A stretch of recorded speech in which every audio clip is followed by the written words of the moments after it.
Hello and welcome back to another episode of The Fifth Seat. Today we have a very important topic to talk about, human trafficking, and we have another great guest with us here today. So with that being said, Christina, do you want to tell us a little bit about the topic? Yeah, so today we're going to be talking about human trafficking, which is a really important subject that we delve into. And we have a really special guest with us today, Beth Great, who is a person who's been leading in the fight against human trafficking. Because oftentimes when we think of human trafficking, we think of just sex trafficking, but there's a lot more at stake, and she's going to really give us a lot of information so we can be informed and empowered on how we can help in the fight against this evil that we're dealing with. Beth, why don't you tell us a little bit about yourself and what you do? Well, first of all, I do appreciate that you differentiated between just sex trafficking and human trafficking. And most of the people that are involved in this cause are involved because they have something personal in their background. And I don't want to delve into that right now, but I do have a personal situation in my background that really opened my eyes and got me impassioned. And so over the course of time, as it became actually a term within our vernacular, because really we didn't hear this term until a decade ago in the general public. And most of that was because even though exploitation is the key problem, and that goes all the way back to the beginning of humankind, we have not had a legal term for this crime until 2000. So it's always been with us. But it wasn't until the UN stepped in 2000 and said, we're going to put some legal definitions on this, and we're going to put some parameters that we can establish criminology with it, and we're going to task every country with coming up with their own action steps that they're going to take. So that was in 2000. The United States put some legal parameters on it in 2000. Did a little bit more in 2006. But it was really just window dressing. And then every state had to take up that cause and make their own set of legal boundaries and their own bills. Michigan didn't do that until 2014. So until 2014, there was no legal parameter to charge anyone with the crime. So if there was kidnapping, they might get them on kidnapping. If they were held against their will, if there was rape. But for the actual crime of human trafficking, there were no ways to actually charge and convict. So that was huge. But it's still the slow process. We got grassroots people out who hit the ground. And it was mostly the churches and the conservatives who said, we're going to take the lead on this, which was awesome. But the sexy topic was sex trafficking. There's 5 categories, and we often only look at sex trafficking. What are they? What are the 5 categories? So sex is the most commonly known. Labor trafficking are the 2 that the United States recognizes: sex trafficking and labor trafficking. And Michigan is a triple threat because sex trafficking is everywhere. But we're also a migrant seasonal worker state on an international border. But beyond that, the other 3 actually happen in the United States, but we don't have legal parameters. We have organ trafficking, child soldiers, which technically are in war-torn countries guerrilla warfare, but there is a big parallel in our gang system here in the United States. And then the other one is adoption trafficking, and that is a huge topic for America that people are very blind to, because America is one of the biggest receiving states of children who are being sold, papers falsified, and Americans and other countries like Canada, Australia, Germany are adopting these children who aren't actually orphans. And the adopting families don't necessarily know that child was trafficked in order for them to be adopted. Let me ask you a question, if I could. So you're saying that kids are kidnapped? Before we go on a topic, though, we didn't really hear who you are in your context. I'm sorry, yes. So my name is Beth Great. My agency is Be Great, BGR8, and I'm a certified first responder chaplain, and currently with Salt and Light Global. I work in trauma issues. as a chaplain. So my specialties are suicide and human trafficking, and those are the main areas I focus in. But as a first responder, I can respond to any type of trauma and crisis situation. So you're saying that children are kidnapped from their parents in other countries for the purpose of being adopted by Yes. families in a separate country? Sometimes they're kidnapped, sometimes they're sold By the parent? by the parents. Oh, wow. Sometimes they're put in orphanages, and you're getting into legalities again. My father grew up in an orphanage in Philadelphia, and back in the 40s, the legal definition in America of an orphan was a fatherless child. His mother was still alive, as was most of the other orphans in that orphanage. And in other countries, most of the children in an orphanage actually have family. The construct is that that family has fallen on hard times or whatever the situation, like we had a case of a father, the mother died in childbirth. They didn't have formula available, so the child went to an orphanage to a wet nurse.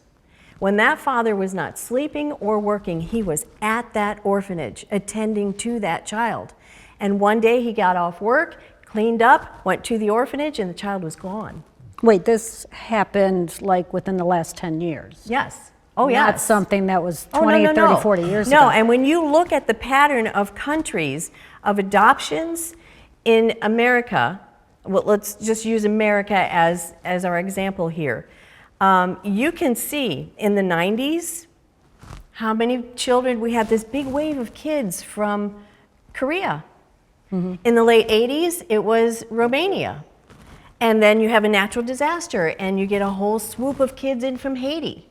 And then Romania says, where are all our children going? And the traffickers say, oh, they're getting wise to us, pack it up, move on to another country that doesn't know what's going on. Well, don't those agencies go into those areas, like the war-torn areas where natural disaster, war-torn, and those are agencies that are funded quite often by donations or Red Cross, things like that. So there's a whole hierarchy and a whole conglomerate of things that go on when you're talking, whether it's a disaster type situation. We had a case here in the United States where a woman was convicted of human trafficking because she got a bunch of people from her church to go help in Haiti after a hurricane. And she just swooped kids off the street. Do you know where your parents are? No. Oh, well, come with me. She had a busload of kids. She probably thought she was doing something good. And tried to take them over the border into the Dominican. And they stopped her in the border and said, where are these kids' papers? Well, they're in need, and they need humanitarian aid, and they don't have family now. And she was convicted. And this was a church mission trip. Let me ask you, when you say convicted, then what happens? Because I have a comment on that as well. It is really, really, really rare to get convictions on human trafficking. But what happens when they do? Often it depends on the actual charge and whether, a lot of times it's pled down because it's so hard to get a conviction on human trafficking. But yeah, she's in prison for years. And therein lies the problem.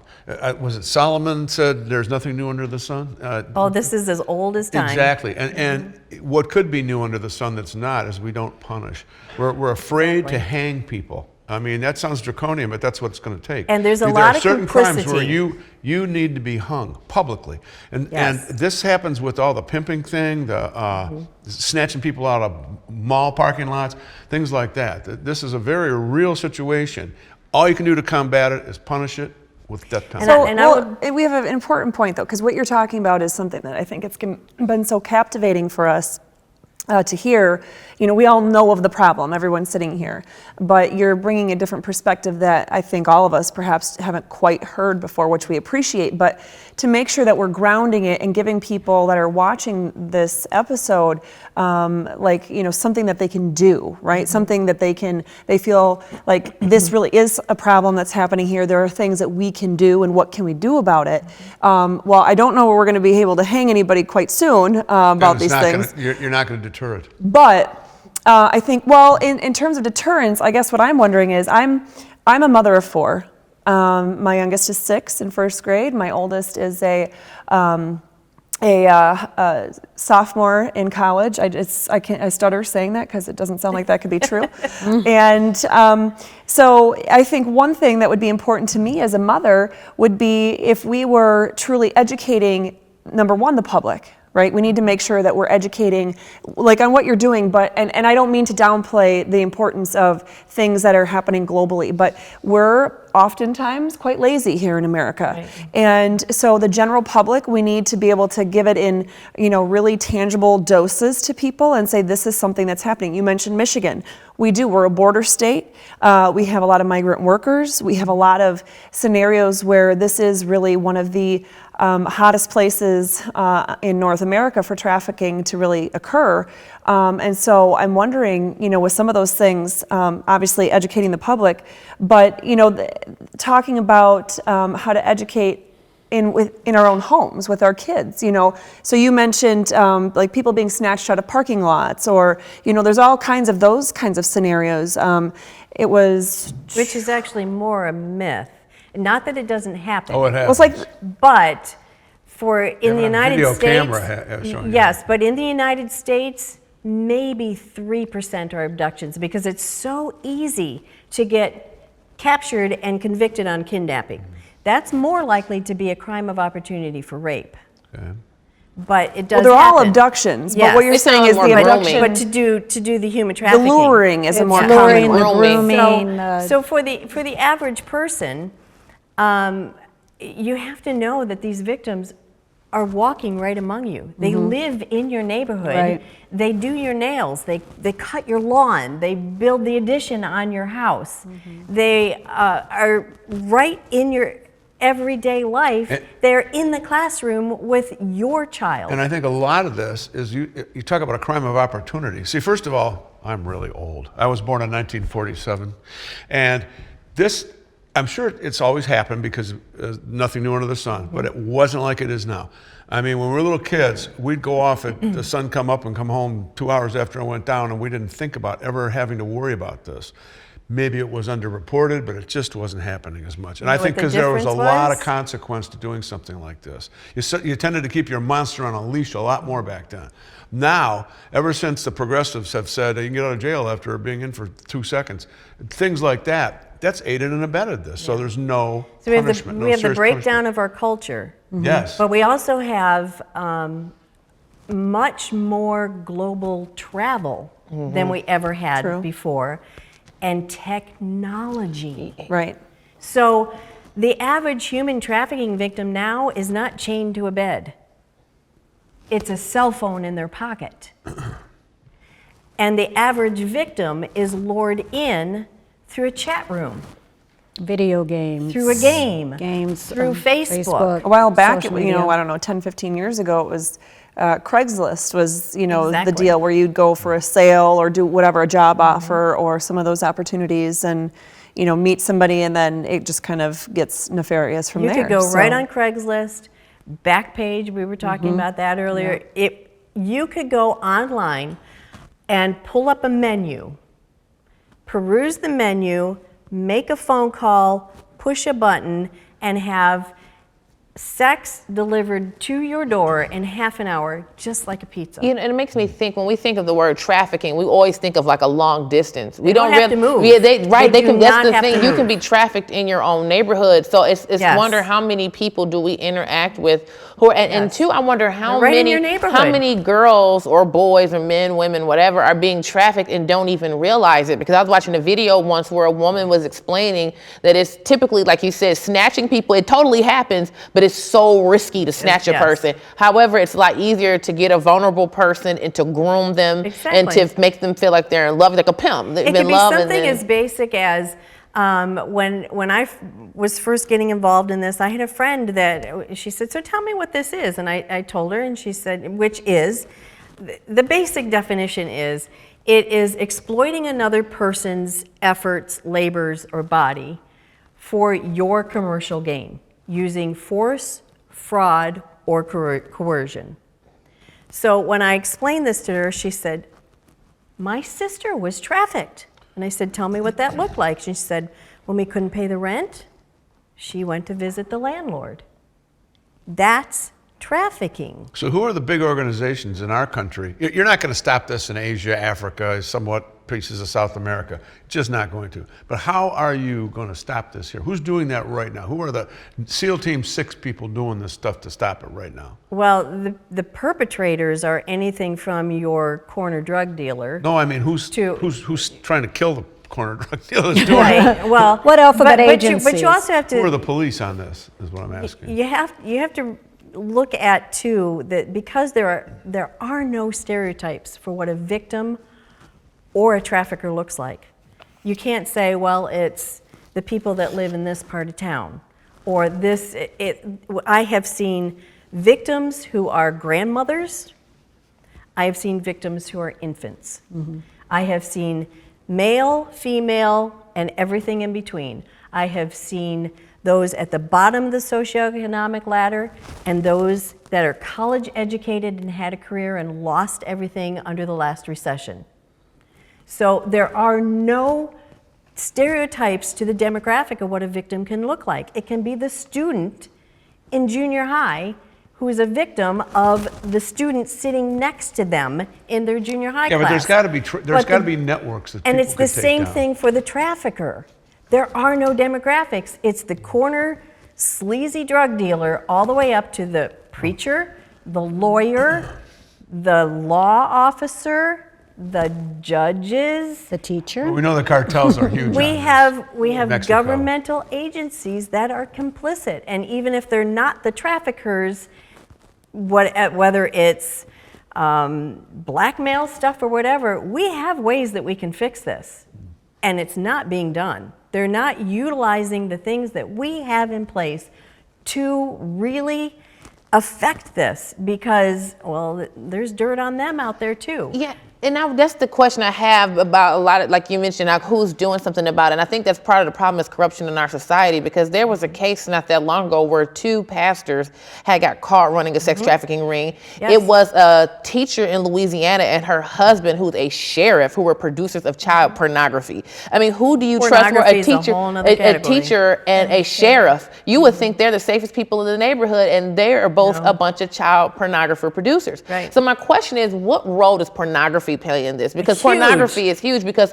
one of the things, a lot of people, and I know this is a taboo topic, but when people are watching pornography, you need to know that in many cases, you're watching a trafficked victim. Exactly. Because you can make so much money in pornography off of a trafficked person. So say, for example, if I take a person and I, quote, pimp them out to an individual live, I only get paid that one time. But if I make a movie with this victim, I get paid over and over and over again every time that I play this movie. And then from what I understand, they're so bold where they have these live shows where they'll take a victim and people will pay money to watch abuse, like live, and it's All the way up to snuff videos. And so I feel like this kind of where this intersects with my faith. It's like, you know, we talked maybe a few weeks ago about, you know, America works when you have a moral people. The only way you have a free society with a moral people. Yes. And we have such depraved people in our society, people who don't fear God.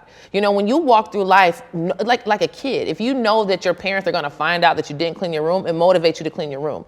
So if we want to drag that out bigger, if I feel like one day I'm going to be accountable for my life before God, I'm going to think about the things I do a lot different. But if I feel like there is no God, I can do whatever I want, have a very utilitarian view of human beings. And it gives way to a heart that is so comfortable trafficking and pimping out another person and having them abused and putting them on ketamine and all. I mean, to just do that to another human being is just unfathomable to me, but to a person who has no heart, who doesn't fear God, it's no problem. I don't mind pimping a person out, because I saw a video of this woman who was convicted of, she was a pimp or whatever involved in human trafficking, and she's just like, it was the money. There are women I've made traffickers, so much there money. are male victims. Yeah, but And then when they're caught, nothing happens to them. That's Yes. kind of what we And need so, to. so let me address that, because you did bring that up, that because we didn't have laws. So you could get them on kidnapping, you could get them on rape, but until we had human trafficking laws. But even now, our law enforcement, our judges, our lawyers are not required to be trained in those laws. So I had a case that I followed from arrest all the way through to conviction. I was at every court case. And it went from the city level, and then when he bounded over, it went to the county in Pontiac. When this judge was done, I said, I want to sit down with you and talk to you about what it was like, because it was one of the first cases we had in Michigan with an actual human trafficking charge. And he came in, and I'm thinking, I'm going to pick his brain. He walked in, took my hand, he said, I'm so glad you're here because I don't know anything about human trafficking. I said, you just sat on a case. And he said, I don't know anything about this. This case hit my desk, and I thought, my opinion looked like she wanted to be there. But when they began to argue it, he said, this is clearly not what I thought it was. So in Michigan, it was the grassroots. It was the churches who started hitting Lansing and saying, we have got to do something about this. So we got 21 bills passed in October of 2014. Now, finally, we're seeing it work up the ladder of all these grassroots people all over the United States going to their police, their judges, their lawyers, their schools, and just saying, we're not going to be silent about this anymore. And it's finally working up the ladder. And for the first time, we have a president who is being proactive, not reactive. And this president has done more in 3 years to fight human trafficking, and not just on paper and not just with platitudes, putting feet on the ground, real effect in place than the last 10 presidents put together. Well, that's a good thing too, though. But I think, you know, one of the points, though, you kind of brought it up, and then you kind of brought it back in, the whole concept of morality. So a few things about that. So Article 8, Section 1 of our state constitution. It's about education, but this one sentence sums up so much, and I'm just going to read the first part here. But religion, morality, and knowledge are necessary to good government and the happiness of mankind. And you take that thought and you look at the United States Constitution preamble, and of course I'm not going to read the entire preamble. Many of us know it. It's very long. I'm cutting out certain things, but I'm not adding in anything that's not there. We, the people of the United States, in order to establish justice and secure the blessings of liberty to ourselves and our posterity, do ordain and establish this Constitution for the United States of America. Blessings of liberty. Where do blessings come from? Well, obviously, the Almighty. Then here in the state of Michigan, our state constitution is much better, much crisper and cleaner in terms of this, where our source of government authority is supposed to come from, and where, you know, the basis of government is supposed to be founded upon. We, the people of the state of Michigan, grateful to Almighty God for the blessings of freedom and earnestly desiring to secure these blessings undiminished to ourselves and our posterity, do hereby ordain and establish this Constitution. And again, you know, we all know this because we talk about the First Amendment all the time, but in the First Amendment of the United States Constitution, Congress shall make no law prohibiting the free exercise of religion. And in our state constitution, every person shall be at liberty to worship God according to the dictates of his own conscience. Article 1, Section 4. I did not paraphrase. It literally says to worship God. And in the preamble of our state constitution, grateful to Almighty God. So there's so many people out there that want to have this whole argument of, well, there's a separation of church and state. And so, you know, first of all, those words do not even exist in the state or federal constitution. No. They're judicially created things, which is not a thing. Common law is a thing of the past in that sense, back in, you know, the feudal times in England. And, you know, we have a written constitution. We have written laws, and those are supposed to be followed even by our politicians, although they don't seem to think so. But to your point of having that intersection of your faith, I think is how you were describing it. That's exactly what's going on. And you're describing, you know, how it was not just grassroots, but really a lot of the church efforts to be the boots on the ground to get the whole thing going. I think that's very important because so many times we have politicians saying, well, you can't really talk about faith too much, or they have the platitudes of, well, sure, I'm going to give God the credit, but I'm going to do all these other things that show I'm really not being, you know, I'm not Christian or I'm not whatever. And on the flip side of that, unfortunately, we see a lot where you have pastors and church leaders and, you know, deacons and everything in the churches these days where they are, well, we can't We can't talk about politics. You know, we can't have candidate forums, or we can't talk about a political issue. You know, you can't do any, oh, is that about politics? Oh, we can't have politics here at the church. In fact, we can't have any kind of, you know, religious service or anything that, you know, we can't be mixing those two. In fact, shame on you if you're trying to talk to people in the exactly. And that's the thing, that we are being called to be, we're not given a spirit of fear. In 2 Timothy 1-7, we are given a spirit of love and of power and of a sound mind. How can we possibly exercise the concept of having a sound mind if we're not going to be able to have those true conversations with those around us, with those who are called by God to help in these very areas? So we need to start connecting the two again. And for all those people that keep going, you know, the biggest argument against is, well, you know, separation of church and state, you can't establish a religion. I'm sorry, God is in the stinking Constitution. If you don't like it, you can leave. But it is in there. Our whole country was based upon that belief. So although we don't have a specific religion, we're not going to recognize Catholic over, you know, a non-denominational Christian, or, you know, any of the, you know, Baptist or whatever. We do have a clear basis. This whole country is founded upon God. This comes down to consequence. People have been ignoring the Bible and ignoring the Constitution since both books have been written, okay? This comes down to consequence. And until people get the stainless steel balls to go forward and do consequence, it ain't going to stop. It's not going to happen. So public floggings, you're saying bring back I'm saying hanging, floggings? I'm saying electric chair, I'm saying gas chair. I'm saying when somebody crosses a line, when you're stealing a human being and selling them, that's a death sentence. And I know this isn't going to happen overnight. Nothing else is going to put a dent in this. So I think we can actually use... Wait, we can talk about everything written down on paper all you want. Right. People in this day and age don't even know what the Constitution is. You run through any given, well, now I'd say a mall, but nobody's in a mall anymore. Yeah. But if you were to go through a restaurant and gesture around the room and say, how many people can tell you what all the Constitution is? All 6 people that are allowed to be in there? I don't know. Those guys that wore white wigs and had slaves.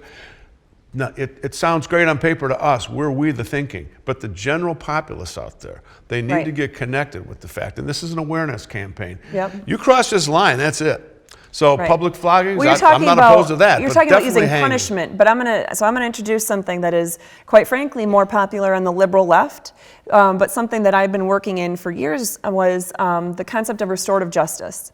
I did this in a variety of settings, in the juvenile justice system, in the elementary education system, if you can believe it or not. But the concept being that, let's just take the elementary school setting. If we had 2 kids that would ordinarily be, you know, like a 2nd grader was being beat up on the bus by a 4th grader, I mean, just being pummeled, and the traditional, you know, school book would say, oh, no, this kid's going to be suspended for 3 days, and then, you know, this kid will try to defend themselves, so well, that's still fighting back, that's not acceptable, 0 tolerance, so we're going to suspend both of them. The concept that with restorative justice, they would sit down with me, and we would have the kids actually, there's a series of questions, not very complicated, 4 questions, but they would each have to think about how whatever they did, if they did something in that scenario, because sometimes a victim just doesn't do anything, right? But how the other person was impacted, what really was the impact, what can they do different, to teach them ownership. So the punishment side, I'm not saying is a bad thing. Stuff. No, because listen here, I'm a parent of 4 children. No, I'm a parent of 4 children, and I'll tell you what, they're not going to learn a damn thing unless you are sitting there telling them how they are really impacting somebody. If you just tell them they're going to have punishments, my son, I love my son. The my real son is bully super in the smart. situation, Well, which my goes son, on to become the my son mafia, is super doesn't care smart. about that. My son is super smart, but I will tell you this. Listen to me for a second here. My son is super smart, but if you just tell him, well, you're going to have a punishment if you do this, he's so smart, he's just going to weasel around all the different ways and trying to figure out how to reduce that punishment. So what we need to do, though, is teach that empathy, to teach that understanding, and have people, so that at the end of the day, they have in those scenarios, they would literally have a written contract where they would have different terms of what each person was going to do. And then they have ownership and a way to fix it. It's not just a punishment that's handed on to them. It's how are you going to fix it? Let me interject. Hold on, you guys go on long thoughts. So this is mine. Okay. When you do that, it teaches that accountability. And then if they violate that contract, then you step in and you have some consequence. But you have to first, at some point, you need to start teaching that that level of ownership and accountability there, That's law and and order. allow I'm them to all with you on that. allow them to step in and try to feel like they have a way to fix it themselves. Because we are all going to make mistakes. We're all humans. But as we grow and as we continue to make mistakes, we don't want to just feel or have people growing up feeling like, well, I'm just going to be a failure. I'm not going to pay attention. I'm not going to care about how I'm impacting other people, whatever. We need to open people's eyes to that in a way that they can truly do something. And if you need to have punishment, I'm not saying get rid of punishment, not at all. But we have gotten rid of punishment. We need to have punishment, and we need to have a true way of teaching a personal responsibility and understanding. Okay, well, How are you going to bring that back to what we were originally talking about? You lost me somewhere along the line. I mean, one minute we're talking about human trafficking. Let's just say labor. Let's just say labor. Hold on, let me say something. Let me say something. Reel it back. Okay, let me say something. I believe that you need both. Because you have to have, but you first have to assume the child has empathy in the first place. Because sometimes we don't have the time to wait for the child to develop empathy. Because I've watched where a child will brutalize another child and they want to have this psychology session to release the child back in the classroom just to brutalize another student again. I've watched a teacher have a nervous breakdown in the middle of a classroom because the child is so absolutely out of control. So we can't assume the kid has empathy in the first place. Sometimes you have to first stop the bleeding, which is the punishment. Then after we've done the punishment, then we can sit down. I believe restorative justice is important, but we cannot get away from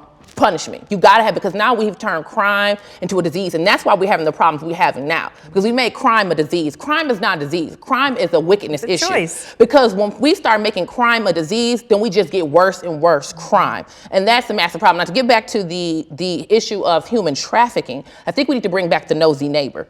We need our nosy neighbor because we've made it to where the neighbor cannot be nosy, that everyone must mind their own business. So when we have community, wearing a mask. Well, if you are having a society where everyone has to mind their own business, then crime can proliferate inside a community, and no one is saying anything about it because oftentimes that's why they're hidden right in plain sight. Exactly, the trafficker and the victim walk right among us. We see things in our society and we don't say anything because we feel like it's none of my business. But how do you balance that, though? The way you balance that, what you mentioned with the churches, getting the churches involved and encouraging the members to speak up and to do something about the society that we're in, and we're no longer just observers. I think in America, comfort has been our worst enemy.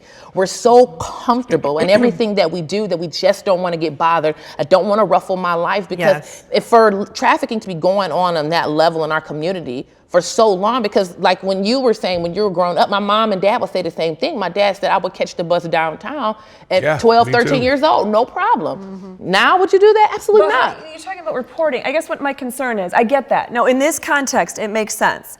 And there is a context, I could come back to what you're talking about, but the conversation is steered. So just to stay with that, I think in the human trafficking context, we need people to be aware. We need to educate. But as far as expecting people to essentially tell on their neighbor, in all seriousness, though, look at what's happening right now in Michigan. And we're not alone, but in our state, we have the state attorney general who has been, and the governor who have been telling everybody, if your employer is not following all these rules and government mandates, you need to be telling somebody about this. You better tell on your neighbor. Oh my gosh, during the time where we literally could not buy paint or gardening seeds, but we could buy marijuana and alcohol, they would literally say, if you see someone buying something that's not essential, you better go tell a police officer about that. So those are some concepts I think that are super important. That where do you when you introduce the concept of telling on your neighbor or helping your neighbor in that sense, and being that watchful eye. Overlap that concept with the human trafficking. We are a Judeo-Christian. we're getting away from the human trafficking. We're a Judeo-Christian country. So our basis, whether you identify as a Christian or not, the basis of our legal system, our cultural system is Judeo-Christian. So our purposes as citizens are to be a moral compass. First, you look at yourself, you deal with your family, it goes to community, and it works its way up from there. So we are to be the moral compass. When you look at the sin of Sodom, God destroyed Sodom, and most people say, oh, it's because they had such perverse sin. No, when you look at Scripture, God pointed at Israel and said, you are guilty of the same sin. It wasn't all that sexual perversion that God was saying, that's what you're guilty of. It was, and he said it, you are guilty of the sin I destroyed Sodom of, which is turning a blind eye to injustice and oppression.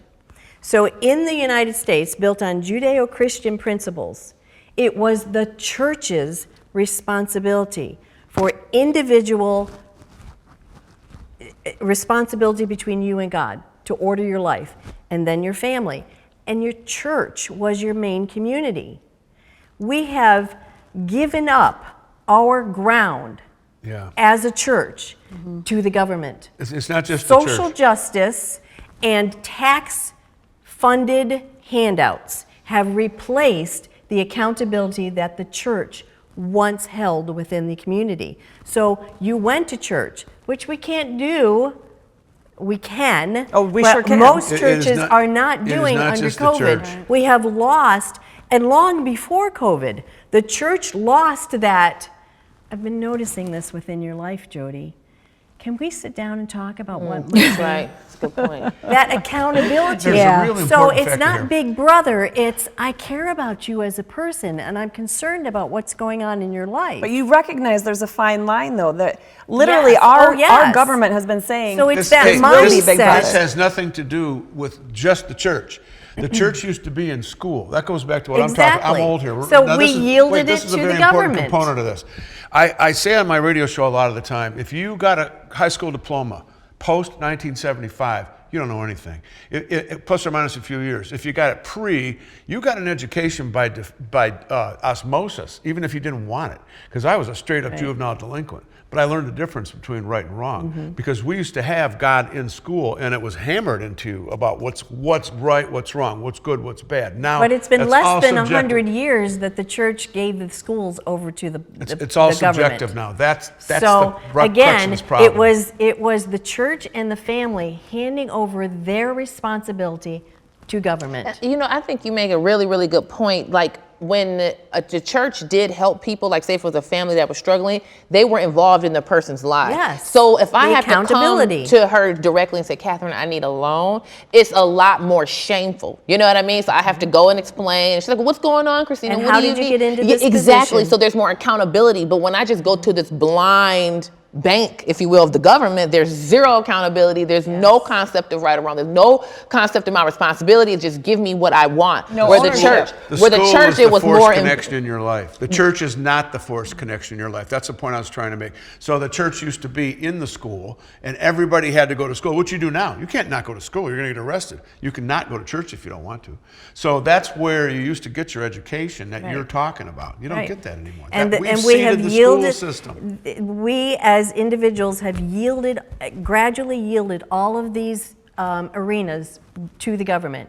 And then the government put regulations in place that you can't even fix a peanut butter and jelly sandwich for a homeless person out of your church kitchen if it's not certified. So going back to human trafficking, I feel like the conversation just went everywhere just now. A difference between right and wrong. But it's because it's Trafficking. different elements of human trafficking. Right, and I understand Exploitation. that. I understand that, and the exploitation and trying to raise awareness, because I think a lot of people just walk through life, you know, I'm going to play the lottery, I'm going to do this, I'm going to watch my shows, like they don't see outside what they already know. You know, they go to work, they feed their families, they watch their shows, they go to bed. Until You it know, impacts Until me. it impacts anybody else. It's not their business. Well, and they even- don't but care. if- So, but Yeah. even if a church says, look, let's raise awareness, let's do this. I was in, even my church had they developed a charity, and we ran a half marathon, or we ran a marathon to raise money for human trafficking, love runs. And it was, I think in 2015, they were saying that Michigan was second to Nevada for the largest human is a myth. trafficking. In the whole nation. Is that a myth? That's a That's what I myth. was told. But seeing that we are the type of state that we are, you know, Yes. with the we human are trafficking one running of them. the top states, but we're not But that. we also have a lot of the migrant workers and their poor conditions, where you might have like 10 people in a bathroom sleeping in some place on a farm.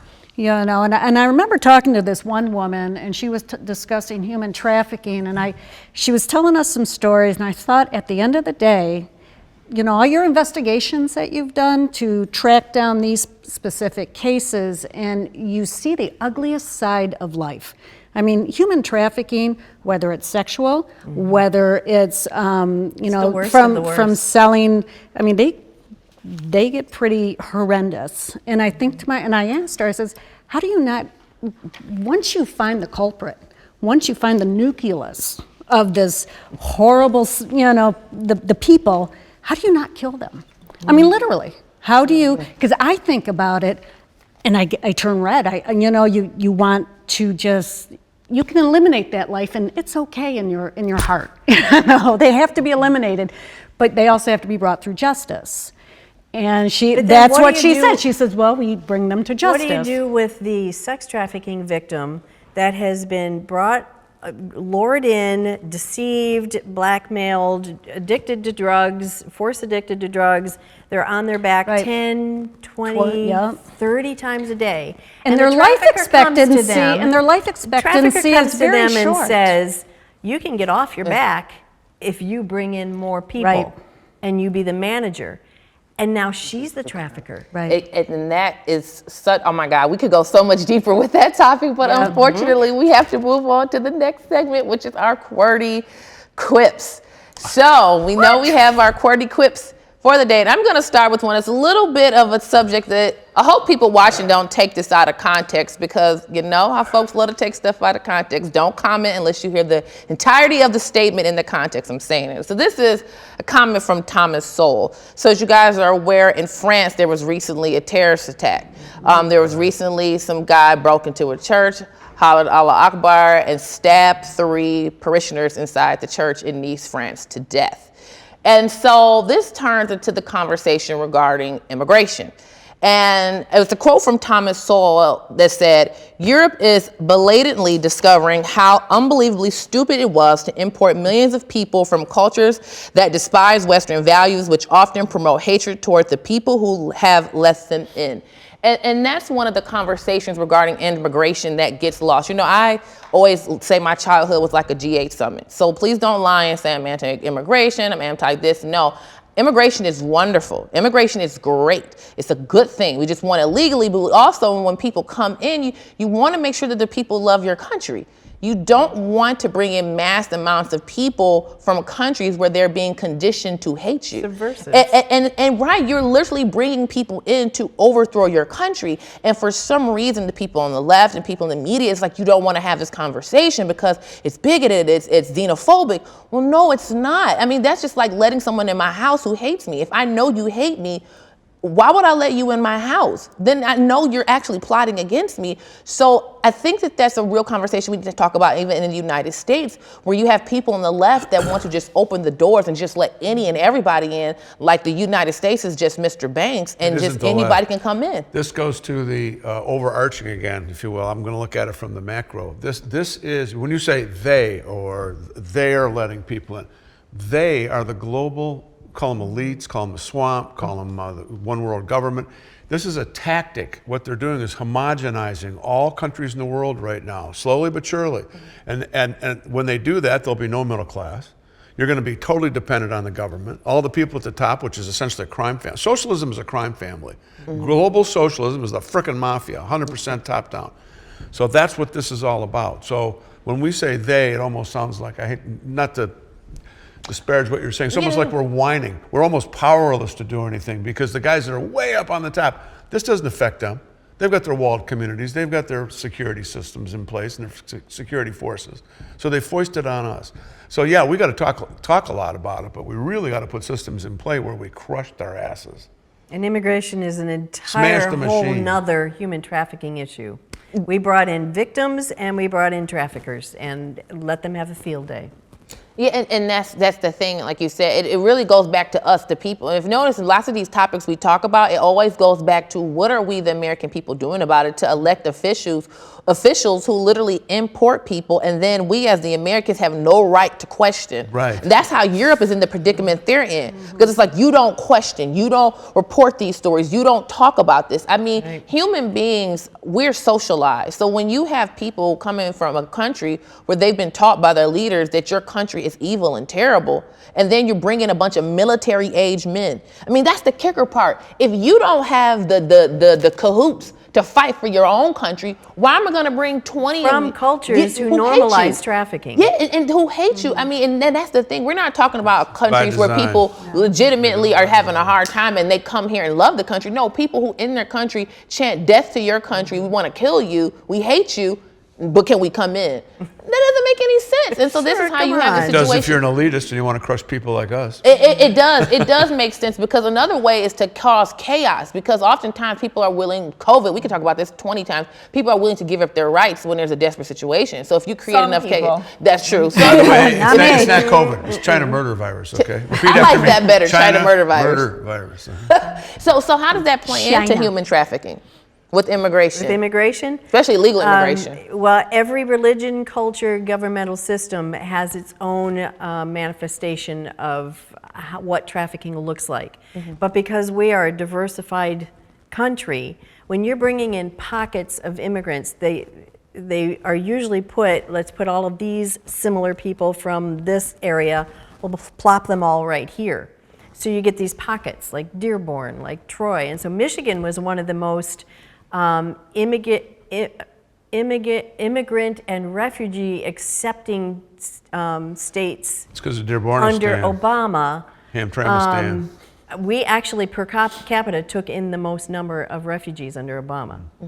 And they took the Muslim and Arab immigrants and put them right next to the Jewish and Chaldean immigrants that had come here to flee, and they put them in right on top of them in the same community. And then these cultures, and it's the American culture too, but I'm just saying that culturally and by religion and by governmental system, you have different facets of human trafficking. So I had this conversation with someone several years ago where they said, oh, with all these refugees and immigrants, you're bringing in people who now are completely vulnerable to being trafficked once they get here. Well, often they were trafficked on the way here. Once they get here, yes, very vulnerable, but we're also letting in the traffickers. Right. And putting them right there in those communities with the vulnerable and saying, have at it. So We're sometimes not I hear doing cases it. where It isn't we doing it. Well, I've heard of globalists cases where doing it's it. like a guy will come over and say, I got 5, he has like 5 wives. Yeah. And it's very easily, those women are living under all types of subjugation and abuse. And that's the whole problem with cultural relativism. and freedom of religion, we've got to let them do that. And that's the problem. People, I think one of the problems, people necessarily conflate culture and ethnicity. Culture and ethnicity are two completely different exactly, things. And I yes. think that's something we need to distinguish, because as soon as you start criticizing cultural behaviors, people want to holler out racism. Like, no, culture and ethnicity are two radically different things if you're watching, so please don't conflate the two, because it's dishonest. And so when you have cultures where it's a subjugation of women, just like with the FGM, the female genital mutilation, you had that the going Baka on. boys, so it's not just the women. And so like in Livonia, you had a doctor who families from like Minnesota and other places were bringing their daughters here to have the operation done. That's a form of trafficking. It So is. they trafficked the girls here to Michigan to have this operation done, and she was let go. She's not in trouble. She's Right. walking free. And she's just butchered these girls' genitals. Didn't they take her medical license away though, didn't they? I don't know. They should have, but it's a cultural practice. You know, you're a bigot if you talk about culture. Every culture deserves criticism. I don't care who it is. And if we get to the point where we can't criticize culture, Still going on, it's gonna- by the way. It should at least They be a didn't shut two-way that street, down. because obviously everybody tries to attack all our culture or our, biblical heritage or anything like that. So if that's fair game, why is nothing else in the world Right. fair game? It's literally okay to talk about any kind of religion in a public building or school or anything like that, but you try to talk about Christianity and all of a sudden that's unacceptable, even though God is literally written into our foundational documents. Somehow we're going to ignore that one. So it's just, let's at least bring some common sense and realize that it's not even being a two-way street. But like you mentioned, I think it was maybe 10 minutes ago now before the court equip, this is something we could talk about for an eternity, quite frankly. And, there's a lot of different aspects of the conversation that were brought up that we didn't quite get to come to. But my understanding is at this point we probably need to close it out for today. I think we have our second quarter. Oh my God, we get a second one. Do we get two? We didn't even go to. Oh, What? get to the second one. The second quarter. I'm coming out with my hands up. What am I supposed to do? No. Oh, you mean from yeah, we got two more quarter clips left. Wait, first of all, I have to increase my IQ points by 10. It looks like 5.5. Because I'm going to have to punch in my code. Don't look. Okay. This comes from Antonio Gutierrez, who, by the way, is probably one of the biggest human traffickers in the history of mankind. That mofo runs the United Nations. Dead serious. That's where it all starts and stops, by the way. He says, we cannot hope to create sustained peace without the full contributions of all society. Can you say that one more time? That didn't sink in for me. It's Antonio Gutierrez or Gutierrez. He's the head honcho at the United Nations, who says America should learn to step their values down so that the rest of the world can rise on them. We cannot hope to create sustained peace without the full contributions of all of society. Then he goes on to say, women's leadership in all spheres is critical to building a more peaceful and stable future. Now, that sounds great on paper, right? But this guy is one of the most evil people out there right now. He has harnessed the power of the United Nations and everybody who's the head of various departments in it to aid and abet what we're talking about right here. But it's all under the wavelength. You don't have to bring men down for women to rise up. That's true. I know that. Same way as you don't have to bring down the United States or Christians in order to bring everybody else up. You don't have to constantly bring trying the to dumb white down the people United down States. in order for the blacks to rise up. It's not a. We're supposed to be equal. You don't have to pull down in order to rise up. Let's just get everybody else up. But it's not.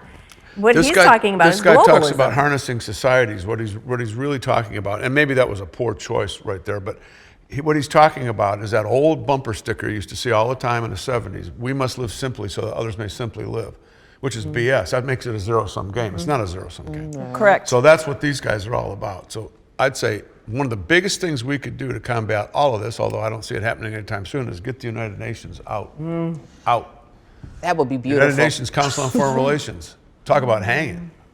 Yeah, no, that would be terrible because it seems as though they're trying. That's the thing about Marxism. They always promise equalizers to be equalizers, but then the reality is you just centralize power in the hands of a few. Because notice, in Marxist nations, all their leaders live like kings. They live so nice, and it's like our people are so crazy and they don't see it coming. But let's move on to the third quip. Well, mine is just kind of off the wall, and it's funny. Bette Midler. And you're talking about bringing... Best show I've ever seen. One of the best shows I've ever seen. He loves Bette Midler. Great. Back in the day. But performer. she's tweeting out about our president, and she always has something good to say. She's the dishonorable creature is not human. Talk about bringing somebody down, so she can rise up. A slug, a parasite, a leech, a con man, a sociopath. After the struggles that doctors and nurses have endured since the pandemic began, which we ourselves have witnessed, how dare we? I think about these things when I see celebrities and their oh so infinite wisdom, how they continuously bring down the president through name calling. But they really can't hit hard on his policies. There's no substance there because to attack him on. There's no foundation to their argument, and I just think, at least hit them on a policy question that doesn't involve any name calling. Just call out what you don't like about the policy, not the name calling. So then you get everybody else jumping on board. He's a racist. That's Saul Alinsky 101, though. You call names. Demonize, bring him down. But it's not just the liberals that use that policy, though, because we're going to, next week, we're going to be talking, I think it's next week, we're going to be talking about what's wrong with the Republican Party. And that very thing is happening even to me personally right now because of calling out some of those things that shouldn't be happening. So it's something that, you know, we see all over the place. But yeah, we need to start calling people out about that. And unfortunately, we see a lot of people when they see that, a conservative, to see that, and then they just kind of throw name calling back. No, we need to reel that in, call it for what it is, and say, if you don't like his policies, address the policies. But again, these are all topics I think we could go on forever. So with that being said, thank you so much for watching this episode of The Fifth Seat, and we hope that you do tune in next week to watch us have a lively discussion, I'm sure, about what has gone wrong with the Republican Party. Thank you. Oh yeah.